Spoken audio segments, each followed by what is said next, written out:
मैं सविता आप सभी का स्वागत करती हूँ लर्न विद सविता में। आज की वीडियो में मैं आपके लिए लेकर आई हूँ थर्ड चैप्टर हिस्ट्री का क्लास 12th। इस चैप्टर के अंदर बंधुत्व जाति तथा वर्ग। इस चैप्टर के अंदर हम लोग पढ़ेंगे आरंभिक समाज 600 ईसा पूर्व से 600 ईस्वी के समय में समाज में किस तरीके के चेंजेस आए थे, लोगों की सामाजिक स्थिति में किस तरीके के बदलाव आए थे। ये पूरा का पूरा चैप्टर उसी के ऊपर है। चलिए स्टार्ट करते हैं। सब टॉपिक है हमारे 600 ईसा पूर्व से 600 ईस्वी के मध्य सामाजिक परिवर्तन। इन 1000 सालों में किस किस तरीके के सामाजिक तौर पर बदलाव आए थे सोसाइटी के अंदर। उसके अलावा महाभारत का समालोचनात्मक संस्करण। महाभारत का जो समालोचनात्मक संस्करण था वो कब से कब तक कितना टाइम लगा था उसको बनने में, और इसके किसने स्टार्ट किया था इसका समालोचनात्मक संस्करण। बंधुत्व एक विवाह। बंधुत्व के बारे में, बंधुत्व क्या चीज होती है, समाज में विवाह के क्या नियम है, वंश परंपरा के बारे में पढ़ेंगे। पितृवांशिक व्यवस्था के क्या आदर्श थे। चलिए 600 ईसा पूर्व से 600 ईस्वी के मध्य सामाजिक परिवर्तन। इस 1000 साल में समाज में किस किस तरीके के बदलाव आए थे, कौन से रीजन थे जो सामाजिक तौर पर बदलाव लेकर आए।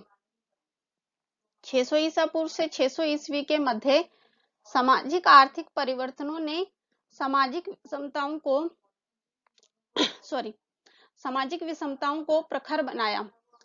इन 1000 सालों में समाज में जिस तरीके के भी बदलाव आए थे, आर्थिक तौर पर आए थे या सामाजिक तौर पर जितने भी तरीके के बदलाव आए थे, उसकी वजह से एक चीज तो तय है, समाज में बहुत ज्यादा डिफरेंसेस क्रिएट होने लगे थे, लोगों के बीच में डिफरेंसेस आने लगे थे। जब अमीर हो रहे हैं, गरीब हो रहे हैं, आर्थिक तौर पर अगर उत्पादन अच्छा हो रहा है तो लोगों के पास पैसा आ रहा है, नगरों में बस रहे हैं, अलग अलग तरीके की जातियां आ रही हैं। तो इन सारी चीजों ने जो नियम बनाए गए थे सामाजिक तौर पर समाज को चलाने के लिए, उसमें उसके लिए एक तरीके से बहुत प्रॉब्लम क्रिएट कर दी थी, डिफरेंसेस क्रिएट होने शुरू हो गए थे।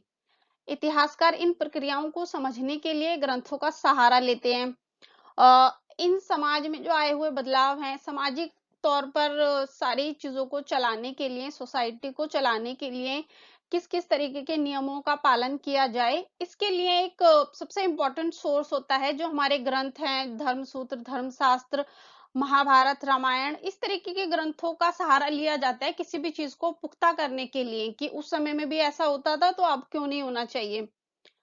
महाभारत भी एक सोर्स है जो समाज में जिस तरीके के बदलाव आए थे, जिस तरीके के नियम फॉलो करवाए गए थे लोगों से उस समय में, 600 ईसा पूर्व की बात हो रही है, तो उस समय में जो सबसे बड़ा एग्जाम्पल दिया जाता था वो महाभारत का दिया जाता था। अब पूरा का पूरा जो चैप्टर है हम लोग महाभारत के रेफरेंस में ही पढ़ेंगे, क्योंकि एक सबसे बड़ा सोर्स था उस समय की सामाजिक स्थिति को पुख्ता करने के लिए कि समाज में जिस तरीके के भी बदलाव आ रहे हैं, जिस तरीके के भी नियम फॉलो करवाए जाते हैं, तो महाभारत का एग्जाम्पल दिया जाता था कि वहां पे भी ऐसे होता है। इससे पहले भी होती थी। फॉर एग्जाम्पल पितृवांशिक व्यवस्था का अनुसरण।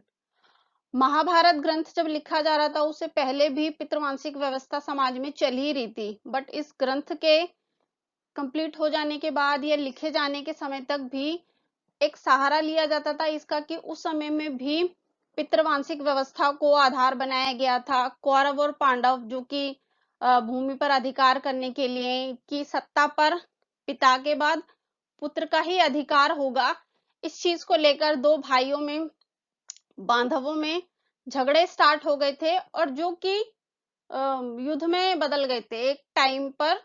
तो उस युद्ध में जब पांडवों की जीत हुई तो इस नियम को और ज्यादा पुख्ता हो गया कि नहीं, अब तो पितृवांशिकता को ही बढ़ावा दिया जाएगा और ज्यादा लोग अब एग्जाम्पल देने लगे इस चीज का, महाभारत का, इस व्यवस्था को और स्ट्रॉन्ग करने के लिए। आगे बढ़ते हैं। महाभारत का समालोचनात्मक संस्करण। महाभारत जो ग्रंथ है इसका समालोचनात्मक क्रिटिकल एडिशन कब स्टार्ट हुआ था, किसने किया था? 1919 में प्रसिद्ध संस्कृत विद्वान वीएस सुकांथर के नेतृत्व में महाभारत का समालोचनात्मक परियोजना स्टार्ट हुई थी।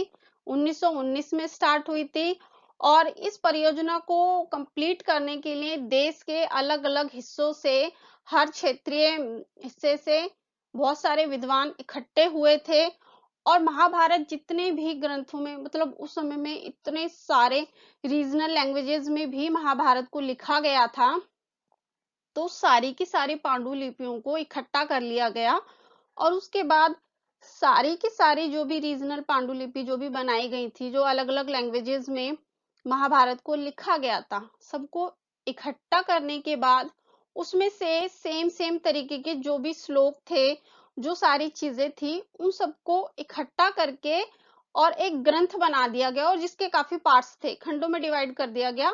फिर उसको पब्लिश किया गया, जिसमें ऑलमोस्ट 47 ईयर लग गए थे, 47 साल लगे थे।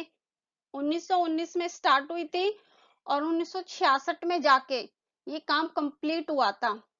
अब देखने का एक, ये देखिए महाभारत जब लिखा गया था, तो आज के टाइम में जब हम देखते हैं तो महाभारत के अंदर ऑलमोस्ट 1 लाख श्लोक हैं और बहुत सारे रीजनल लैंग्वेजेस में भी लिखा गया, क्योंकि महाभारत जो है एक गतिशील ग्रंथ है।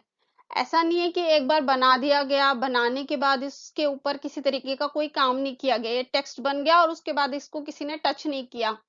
महाभारत बन जाने के बाद भी इतने सालों में अभी तक भी देखा जाए तो इसमें काफी सारे चेंजेस होते रहते हैं अलग अलग रीजनल लैंग्वेजेस में। फिर इसका अनुवाद भी किया गया, तमिल, तेलुगु, बंगाली, हर तरीके की भाषाओं में इसको लिखा गया, ट्रांसलेट भी किया गया, जिसकी वजह से जो भी इसका कथाकार होगा, जिसने भी इसको लिखा होगा अपनी रीजनल लैंग्वेजेस में, उसने भी मतलब अपनी सोच या जो भी सोचते होंगे या अपनी रीजनल कल्चर जो भी होगा, वो सारे अपने व्यूज वगैरह भी इसके अंदर ऐड करना स्टार्ट कर दिया होगा, जिसकी वजह से जो 13,000 पृष्ठों में स्टार्टिंग का जो ओरिजिनल था महाभारत, 13,000 पृष्ठों में बनी थी और आज के टाइम में देखा जाए तो ऑलमोस्ट 1 लाख श्लोक हो गए।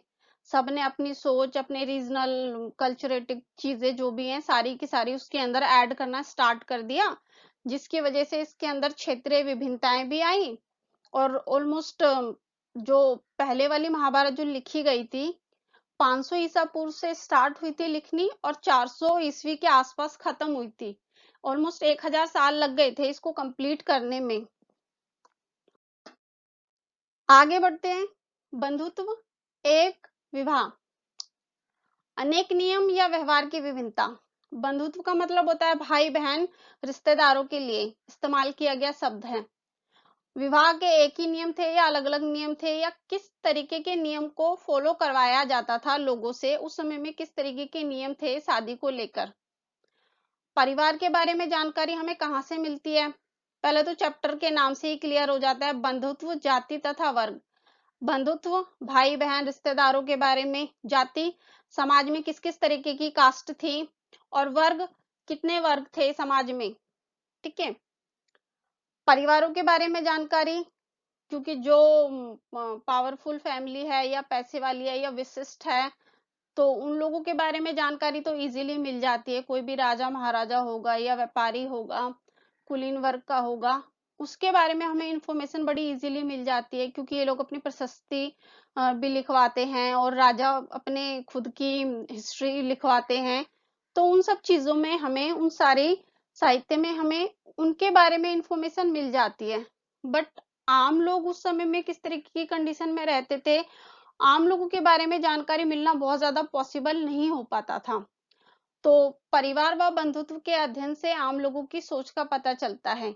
पारिवारिक जानकारी, बंधुत्व, भाई बहन के रिश्ते, क्योंकि जो ग्रंथ है महाभारत, क्योंकि हम सोर्स के रूप में इस्तेमाल कर रहे हैं, तो यहाँ पे तो उसमें किस तरीके के नियम, कायदे, कानून फॉलो करवाए जाते थे, किस तरीके के सामाजिक नियम बनाए गए थे, तो उसकी थोड़ी बहुत जानकारी जो है हमें इन ग्रंथों से मिल जाती है।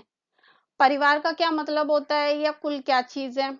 संस्कृत ग्रंथों में परिवार के लिए कुल शब्द का इस्तेमाल किया गया है। जितने भी ग्रंथ लिखे गए हैं उनमें परिवार को कुल कहा जाता है। पारिवारिक रिश्ते रक्त संबंधी या नैसर्गिक। पारिवारिक रिश्ते जो ब्लड रिलेशन भी हो सकता है और नैसर्गिक भी हो सकते हैं। नॉर्मली आज के टाइम में हम लोग ज्यादातर ब्लड रिलेशन को परिवार बोलते हैं, और कुछ कुछ उस समय में सोसाइटी में अभी भी नैसर्गिक रिश्ते भी थे।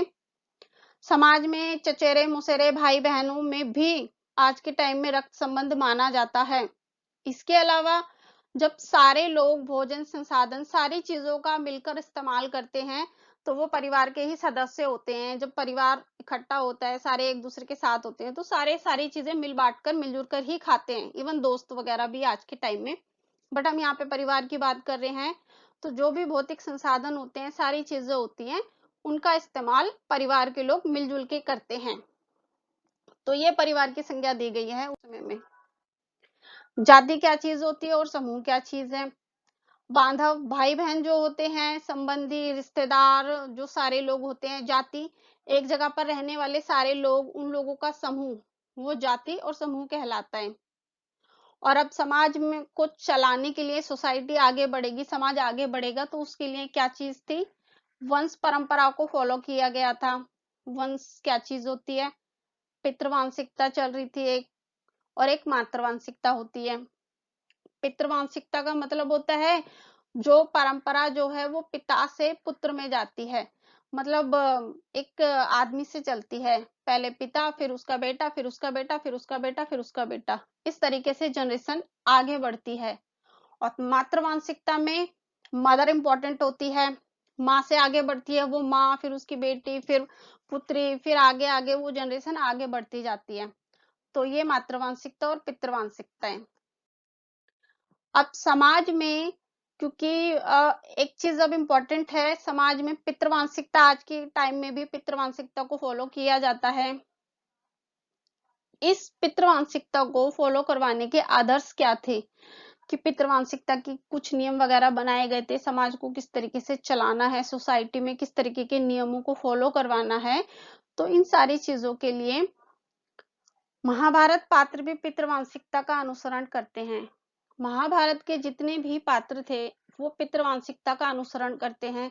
एक इस चीज को मेन आधार माना गया इस नियम को फॉलो करवाने के लिए, क्योंकि महाभारत के जितने पात्र हैं नॉर्मली प्रॉपर्टी को लेकर, जो भूमि और राज सिंहासन पे अधिकार को लेकर जो दो बांधवों में लड़ाई झगड़ा हुआ था, कौरवों और पांडवों में, और अल्टीमेटली जब पांडव जीत गए थे तो उसके बाद पितृवांशिकता और मजबूत हो गई थी कि अब बेटा ही चलाएगा आगे राज्य को, बड़ा बेटा। कौरव और पांडव कुरुवंश से संबंधित थे, दोनों ही कुरुवंश के थे।